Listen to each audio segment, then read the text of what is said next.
Right. Bye-bye. What's our number? Our number is 01243 55 60 60. We'll take a Skype call. I think it's Louis who's Skyped in. Hey, Louis. Hi, Tommy. What do you think? Who won that one? I think Simon definitely won that one. So have I got a bit of background noise here? Yeah, a tiny bit, but it's still a bit better on a phone line, so just persevere. Okay. Yeah, Simon definitely won that. I mean, this Weyman Bennet guy sounded like a bit of a plonker to me, to be honest. It's hard not to be rude, but I mean, all that switching around and whatnot. Yeah, that was an insult to everybody's intelligence, wasn't it? I think, you know, there's some...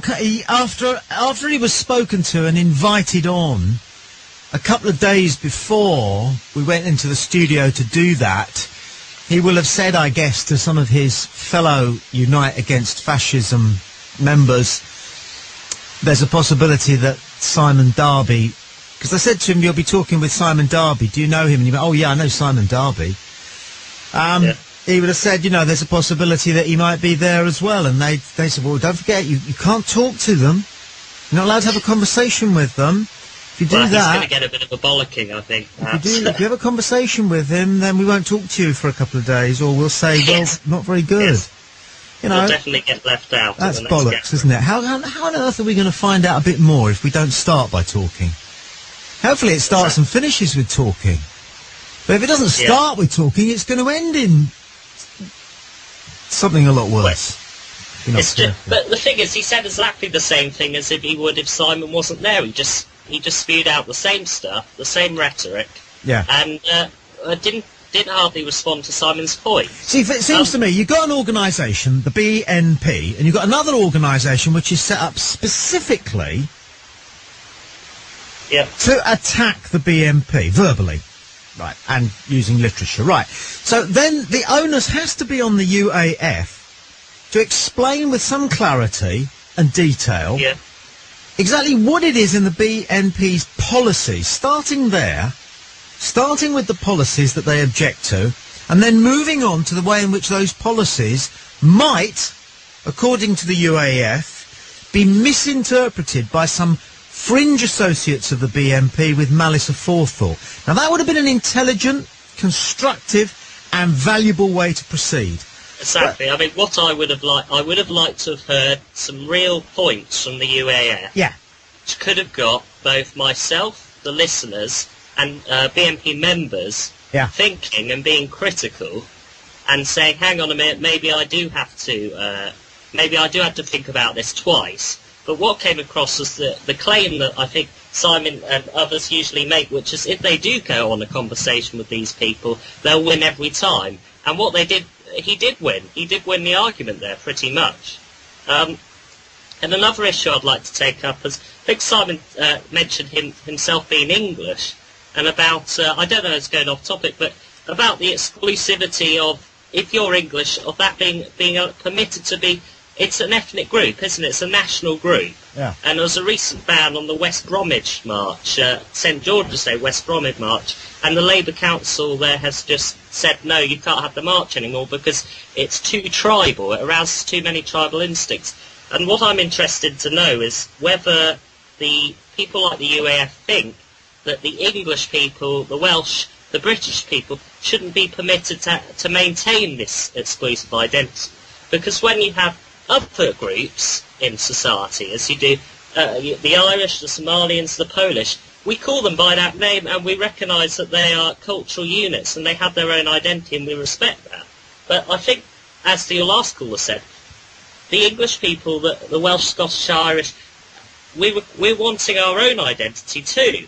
We want to maintain that identity. And the fact is that what these other people are claiming? Is it racist to say that?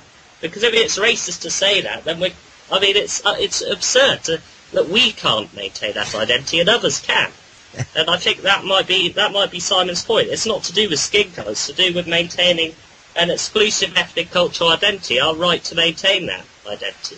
So, we'll have another opportunity to talk to Simon Darby. I'm not sure whether Weyman Bennet is going to be tempted back onto the airwaves, but Louis, I hope you are, because it's always refreshing to hear what you have to say. Thank you. Thank you very much. Bye-bye. We'll lurch to line 2. Hello, who's this? You're on Play Talk UK. Hi, Tom. My name's Darren. I'm from London. Hello there. Hi. I was just sort of coming in from the country argument, really.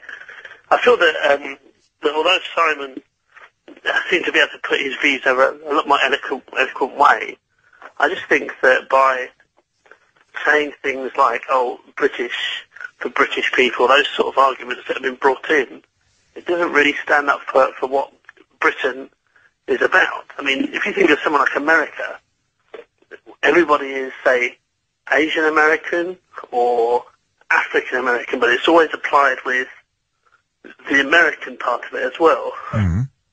And what he's implying is that people from other cultural black backgrounds aren't British. Mm-hmm. Well, that's certainly the opinion that I'm getting from what he's been mentioning.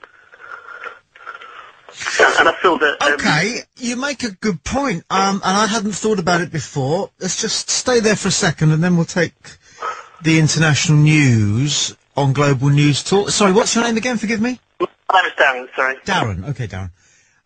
So what you're saying is that you'd be more comfortable listening to what Simon Darby has to say if he was referring to Afro-British or Asian-British. I think that's something that as a country we've kind of lost, is that no matter where you're from, no matter where, your skin colour, your religious beliefs, Yeah.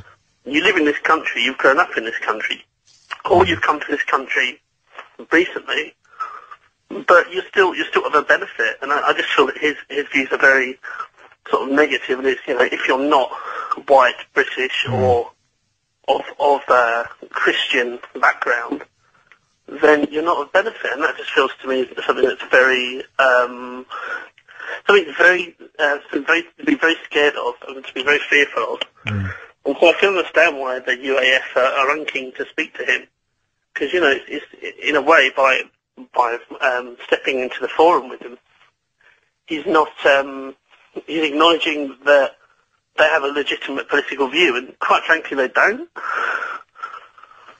No, I don't buy that one. If you're going to set up an organisation specifically to try and combat an organisation, then ignoring them and not wanting to have any kind of a conversation or debate in public with them so that people can judge the respective arguments is having your cake and eating it, isn't it, really? Yeah, I can see where you're coming from. It's like sort of political equivalent of, knock down ginger, whatever it was called, where you knock on the door to annoy the old lady and then run away. It's just... Yeah, well, not much of a sport. No, I'm not. Yeah. Listen, Darren, I'll tell you what. Simon Darby will be back, and because he enjoys listening to what people have to say, and people enjoy talking to him, and even try to change his views. So maybe we can pencil you in for a chance to have a chat with Simon Darby. I'm sure you'll do at least as good a job as Weyman Bennet did, if not better. Thank you. I'm grateful for your call. Cheers. Cheers.